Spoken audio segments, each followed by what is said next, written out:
Hello दोस्तों, कहानी की इस नई सीरीज में आप सभी का स्वागत है। आज की इस कहानी का नाम है जादुई गांव। यह एक जादुई कहानी है। अगर आपको Hindi stories, moral story in Hindi या हिंदी कहानियां सुनने का शौक है तो इस कहानी को पूरा जरूर सुने। जादुई गांव। एक बार की बात है, चंदन नगर में बबलू नाम का एक दुकानदार रहा करता था। उसकी दुकान पर बहुत अच्छे अच्छे कपड़े होते हैं। वह रोजाना अपनी दुकान खोलकर बैठता, परंतु उसके दुकान से एक भी कपड़े नहीं बिकते। रोज की तरह दुकान बंद करके वह घर पहुंचता है। अगले दिन बबलू आवाज लगाते हुए, हर माल 100 रुपए का, हर माल 100 रुपए का ले लो, भारी लूट मची है। आदमी: अरे भाई, क्या हुआ, उदास काहे हो? सुबह से कुछ बिका नहीं क्या? बबलू का बताए, भैया कुछ भी नहीं बिका। सुबह से बस सब आ रहे हैं और देख के चले जा रहे हैं। समझ नहीं आता कि इस महंगाई में गुजारा कैसे करें। आदमी: अरे भाई, चिंता मत करो, सब ठीक हो जाएगा। चलो भाई, अब मैं चलता हूँ, ध्यान रखो अपना। घर आने के बाद बबलू: नहीं अम्मा, आज भी कुछ नहीं बिका। बहुत कोशिश कर रहा हूँ पर कुछ बिकता ही नहीं है। उद्धरण चिन्ह। तभी अचानक बबलू का बेटा लड्डू दौड़ता हुआ आता है और गिर जाता है। बबलू उसे उठता है। बबलू: बेटा लड्डू, तुम दौड़ क्यों रहे थे? क्या हुआ? उद्धरण चिन्ह। लड्डू: पापा, आप मेरे लिए किताब लाने वाले थे, आप लाए वो किताब? कल गुरुजी उसी किताब में से पढ़ाने वाले हैं। उद्धरण चिन्ह। बबलू: बेटा, मैं गया था लेने पर दुकान बंद थी, इसलिए मैं ला नहीं पाया। उद्धरण चिन्ह। लड्डू: पापा, पूजा दीदी के पापा ने तो थोड़ी देर पहले ही उन्हें लाकर दी है। उद्धरण चिन्ह। बबलू: बेटा, मैं कोशिश करूंगा कि कल तुम्हारी किताबें ले आऊं। उद्धरण चिन्ह। बबलू: सुनो, क्या तुम्हारे पास कुछ पैसे हैं जो तुमने बचाया हो? कल लड्डू के लिए किताबें लानी है। कुछ दिनों से कुछ भी बिक्री नहीं हो पा रही है। उद्धरण चिन्ह। पत्नी: अरे, आप परेशान क्यों हो रहे हो? भगवान पर भरोसा रखो, सब ठीक हो जाएगा। उद्धरण चिन्ह। बबलू: कब तक ऐसे ही चलता रहेगा? उद्धरण चिन्ह। पत्नी: आप सब्र तो रखो। और हाँ, मेरे पिताजी का संदेश आया है, उन्होंने आपको मेरे गाँव बुलाया है। संदेश में लिखा था कि उन्हें आपसे कुछ जरूरी काम है। उद्धरण चिन्ह। बबलू: मेरी जेब में एक फूटी कौड़ी भी नहीं है, मैं उन तक कैसे जाऊं? उद्धरण चिन्ह। पत्नी: जी, मेरे पास पिताजी के दिए हुए कुछ पैसे हैं जिन्हें लेकर आप गांव हो आइए।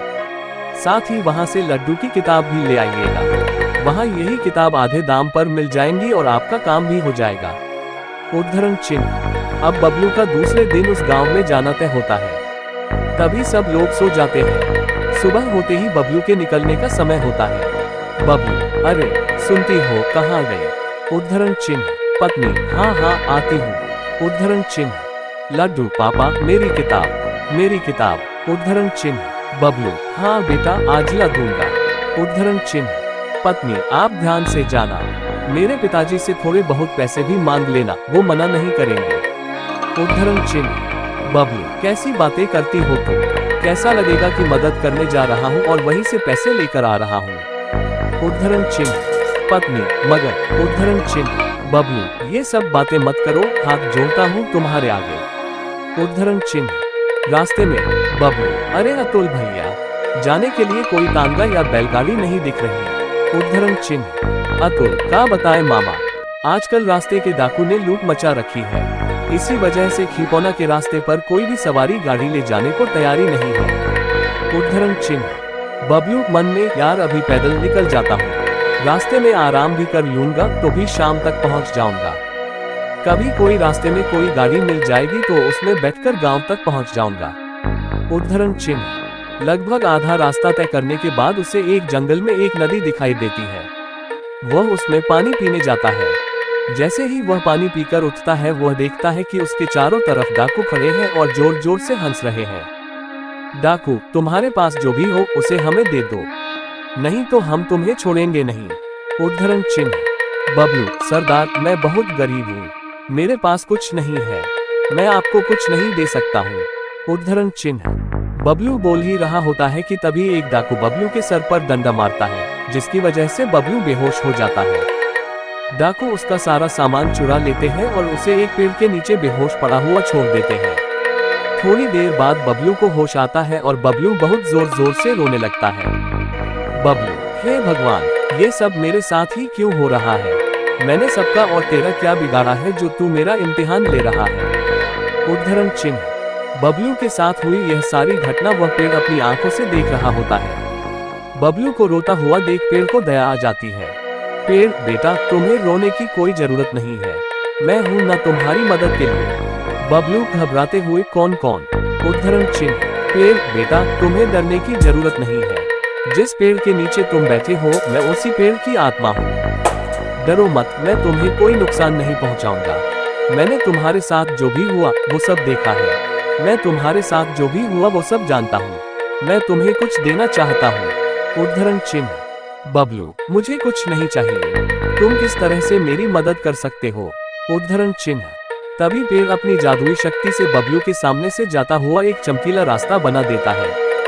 पेड़, तुम इस रास्ते में आ जाओ। उद्धरण चिन्ह। बबलू उस रास्ते में अंदर चला जाता है।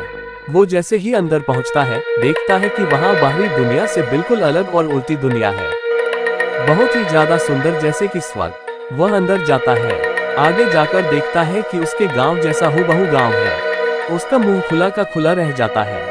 वह आगे देखता है कि गांव वाले भी हैं। सभी गांव वाले झुंड बनाकर बैठकर बातें कर रहे थे। सभी लोगों ने बबलू को देखा और उनका मुखिया उठकर उससे पूछता है, मुखिया भाई कौन हो तुम, कहां से आए हो? उद्धरण चिन्ह। बबलू, मेरा नाम बबलू है। उद्धरण चिन्ह। बबलू उसके साथ हुई घटना को बताता है कि मैं यहाँ ऐसे पहुंचा। मुखिया, अच्छा बेटा तो ठीक है, अब से तुम हमारे साथ रहोगे। उद्धरण चिन्ह। बबलू, नहीं नहीं, मुझे अपने घर वापस जाना है, मुझे तो यहाँ पेड़ ने अंदर आने के लिए कहा था, इसलिए मैं यहाँ आया था। उद्धरण चिन्ह। मुखिया, जो यहाँ एक बार आ गया तो फिर यहाँ से जा नहीं सकता। मैंने भी कई बार कोशिश की पर वो जादुई जंगल मुझे यही ला छोड़ता है। उद्धरण चिन्ह। बबलू, मेरा भी परिवार है, मुझे उन्हें भी संभालना है। उद्धरण चिन्ह। मुखिया, बाहर जाने के लिए तुम्हें जादुई जंगल से जाना होगा, रास्ते में मिलने वाले जिन के सवालों का जवाब देना होगा, वही तुम्हें आगे का रास्ता बताएंगे। उद्धरण चिन्ह। बबलू, मैं तैयार हूँ। उद्धरण चिन्ह। मुखिया बबलू को उसी रास्ते तक छोड़ देता है। मुखिया, यही जंगल पार करके तुम्हें जाना होगा। उद्धरण चिन्ह। इतना कहकर मुखिया वापस गांव चला जाता है। बबलू वहां से आगे जाने लगता है, तभी वह किसी चिराग से टकराता है। उस चिराग में से एक बादलनुमा इंसानी आकृति निकलती है, जिसे देख बबलू पीछे हटने लगता है। बबलू मुखिया की बात याद करता है और रुक जाता है। बबलू, जिन बताओ तुम मुझसे क्या पूछना चाहते हो? उद्धरण चिन्ह। जिन, ये तुम्हें कैसे पता कि मैं तुमसे कुछ पूछना चाहता हूँ? उद्धरण चिन्ह। बबलू, मुझे ये बात मुखिया जी ने बताई है, साथ ही मुझे जंगल से निकलना है। उद्धरण चिन्ह। जिन, पर मेरी एक शर्त है, कभी तुमने मेरे सवालों का जवाब नहीं दिया तो मैं तुम्हें वापस जादुई गांव ना भेजकर तुम्हें खा जाऊंगा। उद्धरण चिन्ह। बबलू, तुम्हें मुझे तो क्या, सारे गांव वालों को छोड़ना होगा। मंजूर हो तो बता दो, नहीं तो मैं भी इन्हीं गांव वालों के साथ रह लूंगा। उद्धरण चिन्ह। जिन, अच्छा तो ठीक है, मैं भी तैयार हूँ। तो सुनो, तुम्हें इस पहेली का जवाब देना होगा। देखी रात अनोखी वर्षा, सारा खेत नहाया, पानी तो पूरा शुद्ध था पर पी ना कोई पाया। उद्धरण चिन्ह। बबलू दोहराते हुए, देखी रात अनोखी वर्षा पर पी ना कोई पाया, ये कोई सवाल नहीं हुआ। उद्धरण चिन्ह। जिन, तुम्ही ने मानी है मेरी शर्त। उद्धरण चिन्ह। बबलू भी जानता था कि इस प्रश्न का उत्तर नहीं दिया तो उसकी जान तो चली ही जाएगी और लोगों के बचने की उम्मीद भी खत्म हो जाएगी। पहेली को सोचते हुए बबलू को उसके खेतों की याद आती है। जब वह उसके पिता के साथ खेतों में जाया करता था, वहां पूरा खेत और पत्तों पर ओस जमा हुआ करता था, जो कुछ पहेली की लाइन में मेल खा रही थी। बबलू, इसका उत्तर है ओस। ओस सिर्फ रात्रि और भोर के समय ही गिरती है, उसकी वजह से खेतों में पानी जमा हो जाता है। ओस का पानी शुद्ध और साफ होता है पर इसे एकत्र करना बहुत मुश्किल होता है। उद्धरण चिन्ह। जिन, दूसरी पहेली, मैं तो जादुई बड़े से बड़ा जहाज बना सकता हूँ, लेकिन मैं एक बार भी नहीं उड़ सका, मैं हूँ कौन? उद्धरण चिन्ह। बबलू, पानी का जहाज जो सिर्फ पानी पर तैर सकता है, उड़ नहीं सकता। रहा आपके इसी प्रश्न में दूसरा सवाल, मैं हूँ कौन? इसका जवाब है मनुष्य। वो बड़े से बड़ा जहाज बना तो सकता है लेकिन खुद कभी नहीं उड़ सकता है। उद्धरण चिन्ह। जिन, तुम बहुत तेज दिमाग और बुद्धिमान हो, यदि मेरे आखिरी सवाल का उत्तर दे दिया तो तुम और गांववासी सभी स्वतः ही अपने अपने गांव पहुंच जाओगे। तो सुनो प्रश्न, लाल बुझकर बोझ के और ना बोझो कोई, पैर में चक्की बांध के हिरना कूदो होए। उद्धरण चिन्ह। बबलू इसे सुनकर बहुत चकित रह जाता है। उसने लाल बुझकर की बहुत ढेर सारी कहानियों पढ़ी और सुनी रहती थी। ये लाइन उसने उसके बेटे लड्डू की किताब से पढ़ी और लड्डू को समझाई भी थी। इसे याद करके वह अपने बेटे के साथ अच्छे दिनों की याद कर मुस्कुराने लगता है। उसकी आंखों में आंसू आने लगते हैं, जिसे देख जिन भी उसके साथ हुई घटनाओं को देख लेता है। बबलू, जिंदगी में कभी किसी के बारे में बिना देखे बिना जाने कुछ नहीं कहना चाहिए जब तक उस पहलू को आप जान ना लें।